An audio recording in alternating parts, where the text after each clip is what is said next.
Hello everyone, this is Coach Pablo. Welcome sa second episode ng The Voice Kids Battle Rounds. Kaya ako sila pinili, kaya ako marap sa kanila kasi lahat sila magagaling. Pero yun yung pinakamahirap kasi mahirap talaga pumili. Pero siguro ang nagiging strategy ko lang doon, tinatrust ko yung gut ko na kapag may na-feel akong something doon sa pag-awit ng isang member ng tropa ni Pablo at hindi ko siya nakalimutan, siya yung sinesave ko.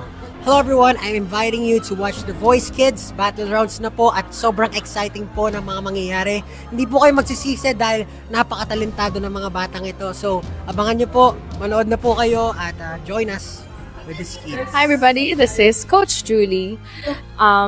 Okay, so nasa battles round na tayo. Ang considerations ko pagdating sa pag-save, siguro nagbabasit kasi talaga na lang ako sa performance nila. Mahirap para sa akin kasi minsan nag-iiba-iba kung sino na lang yung may pinakamalinis. Siguro. Kasi lahat sila magagaling talaga.